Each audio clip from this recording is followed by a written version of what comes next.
up, Guns Out Nation? I'm John Keys. And I'm Michael Singleton. And we are in Atlanta, Georgia for the first ever National African American Gun Association's annual convention. It's a long name. It is. And this is like our third take because we keep on messing it up. Not because John we don't know. Keeps messing it up. You're Not lying. me. We will show When the did I bloopers. mess it up? You messed it up 4 times already. Okay, Show anyway. the bloopers. Okay, anyway, so the National African American Gun Association inaugural convention. This is exciting. Okay, It is exciting because it's the first time Yeah. they've ever done this. They are the first black gun association ever in the history of the United States. It's This major. is a big deal, guys. It's major, and the people that are a part of this association, they're bought in. Oh, they are. They're bought in. And it's people from every background. I mean, we've met accountants, there are doctors, there are lawyers, there are entrepreneurs, Yeah. educators, every, I guess, aspect, if you will, of our economy. Yeah. And academics are all represented as far as their membership is concerned. It really showcases just the variety of our community, which is important because it showcases not only the variety, but the positive aspects of gun ownership, Yes, which I yes. think is important because if you look at the news, you listen to hip hop, Yeah. oftentimes this isn't portrayed in a very good light, which is why we knew we had to be here. Absolutely, and that's why we're bringing this to you because we want you guys to see it firsthand through our eyes. We're here at Stoddard's Gun Range today because this is the first stop. This is Yeah. the training ground, so to speak, That's where right. they're actually certifying instructors to take their curriculum back to their districts, back to their cities and states, and to train other people just like us. Yeah, and they're already approved in 5 states and growing. So wherever you are, expect at some point in the future to potentially have a NAGA certified instructor's course in your state. Yeah, and they go by the gold standard, the NAGA instructor's course gold standard. Laurel is, he stands by it. Oh, he does. His other chief instructors stand by it. And we're just gonna have some fun here with our people at the first ever NAGA convention.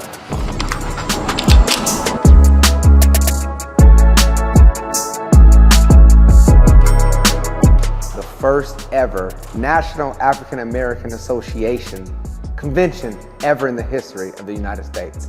And I am happy to be a part of that. We are making instructors, we have tons of vendors, but more importantly right now at Stoddard's, at this gun range, we are making instructors for NAGA.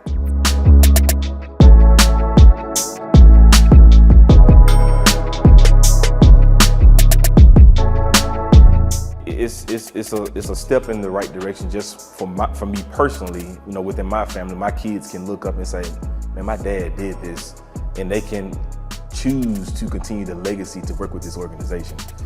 But ultimately, I've never gone to anything such as this. To step into a room with people who look like me, who have gone through the things I've gone through, and to have conversations like we've been knowing each other for years, it's just amazing.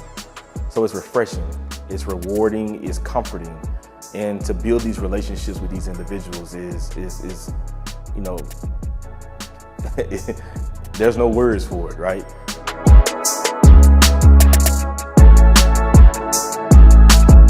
The firearms industry in general is more male dominated.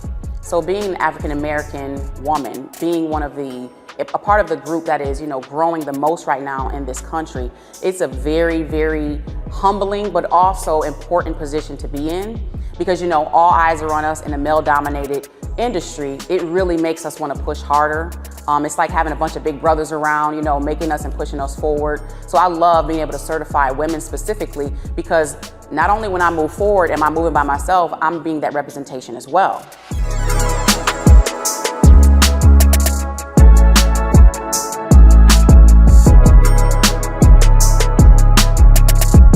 We've got people dressed up to the nines. They look absolutely beautiful. We're gonna have some dinner. I don't know if you guys can hear the drums in the background, but we got the NAGA African dancers in there getting the party started. We're gonna have some awards, concealed carry fashion show, an absolutely amazing night. I'm so excited.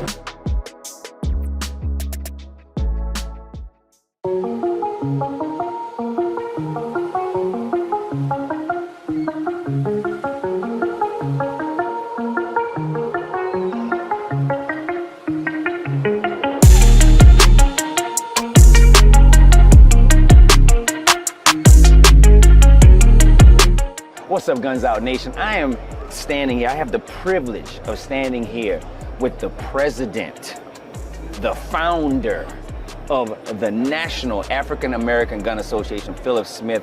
This is such an absolute pleasure. I mean, it's not the Honored first. to be here. This is obviously not the first time we've spoken. Right. But under these circumstances, Philip, Yeah, man. the inaugural convention, 8 years ago, Yeah, man. you had an aha moment Yeah. that changed your perspective on gun ownership. Totally. Tell, Totally. just expound just a little bit right now, Sure. briefly. First time I went to a gun range with some buddies I was working with, Uh-huh. big guys, and they said, "Philip, you're going to the range." And I said, I never shot before." They said, "Come on." Make a long story short, went to the gun range on Saturday, had the best time of my life. Stayed there 3 hours, and when that happens, I said to myself as I left, if I can have this much fun as a black person with no experience, I know my people can have fun. Yeah. And that's how I started NAGA, and next thing I know, 8,000 people, 16,000 people, 20,000 people, 40,000 people, and here we are. It's been a great ride. And that's the thing, regardless of your color, regardless of your gender, I don't care how you vote, I don't care what you wear, I don't care how you have your own personal life. If you're a NAGA member, I'm gonna do two things. I'm gonna give you a hell of a big hug. I might even kiss you on the cheek and give you a high five and say, welcome brother, welcome sister. That in itself is contagious. Oh, 'Cause man. when people hear that, they're like, you know what? I'm gonna go over to Phil's place, Yeah. his group, because they're not tripping. They're just gonna show me how to shoot a gun. Yeah. That is a very, very, I think it's a secret sauce personally Yeah. in our organization. And that's what continues to have our organization grow exponentially. You know what? I like that. And it makes a lot of sense because, you know, we're so inundated with marketing these days. Yes. Right? Yes. We're so inundated with marketing. So Yes. for you to give that family touch, Yes. you know, that personal touch, that does just that. It touches people. Oh, yeah. It touches people, you know, deep, and they're like, wow. And especially when you talk about something as sensitive as guns, right? Yes. It almost deserves that loving touch. It almost deserves that really non-intimidating approach to make somebody feel comfortable first with the people and then with the idea of the firearms. Yes, yes. And I think just to kind of coattail on that, not only is it family, but it's a continued conversation. I might see you here at the convention, but 2 weeks later, I'm gonna call you. Yeah. How you doing, John? Hey, what's going on? Everything okay? Yeah, man. Did you see what's happening on the football game? Oh, Yeah. A big fight. So it goes beyond just guns. Now we are friends. Right. True friends. Right. Was the guns part of the initial conversation? Absolutely. Right. But it goes beyond that. Everybody knows on Guns Out, I'm not a political guy. Yeah, yeah. But when you talked about standing up to pack, political action, that is also a very important part. You know, I've even learned that. You know, Yes. working with Shermichael, obviously, you know, his roots are deep within politics. Yeah. And I've learned a lot just from partnering with him and talking with him all the time. And then now I see how much weight that actually bears down on the success and the growth of the community. Yes. So for you to bring that up and to start that conversation, I think is very important. And I think starting with the family is where you start, because you need those numbers. You know, you need those numbers. You need those numbers to show up, to voice their opinion, and like you said, financially, you're gonna need all of that support. So I really think you guys are doing a great job of really figuring out how to not only make a difference within the community, but also to make a difference, you know, within America as a whole.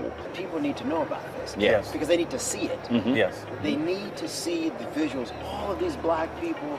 Oh, everybody looks so nice. Man. It's such a wonderful time. Yes. And we're talking about firearms. Like I was just telling one of your other members, I said, people forget, just 50 years ago, we've been denied the right to have a gun. Absolutely. 50 Not years even ago, close. isn't that long? Not even close. That's not that long ago, Philip. Yes.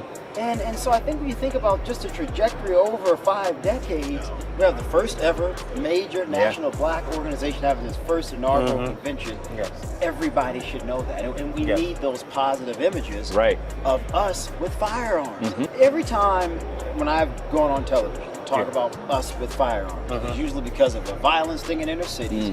Or even last year when a lot of the reports were coming out about how many black people were buying guns.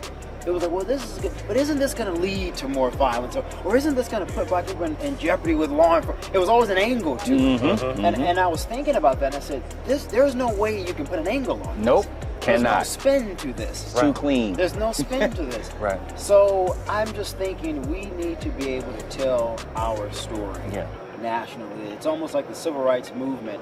So many people just didn't care about what was happening in the South until the civil rights leaders realized we got to use the media, which they did. They started bringing, you know this, they started bringing reporters down to take pictures of what was happening. And then you slowly started seeing the titles. It's like, wait a minute, like this is too crazy, like this is too far. Exactly. We need to be able to have those visual imagery to showcase, wow, there's all these black people, they're law-abiding, you have everybody from blue-collar, hard-working people. I Yep. met one guy who was a lawyer, I think he told me yesterday. I mean, you had a whole swath Yeah. of everybody, Oh, yeah. man. We got an attorney who's doing volunteer work at the door.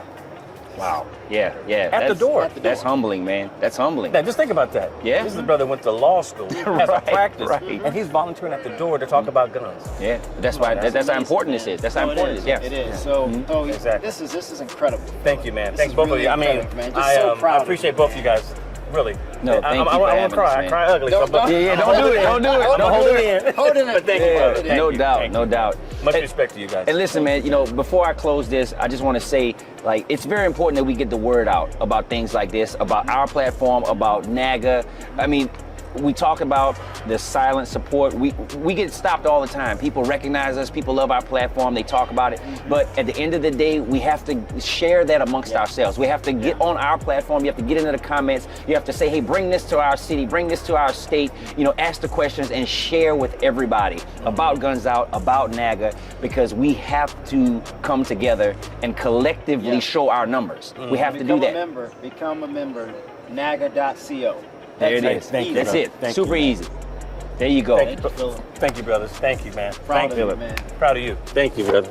Yes, Hug sir. it up, hug it up, hug it up. All right, There you thank go. you. All Appreciate right. Let's go. And get some.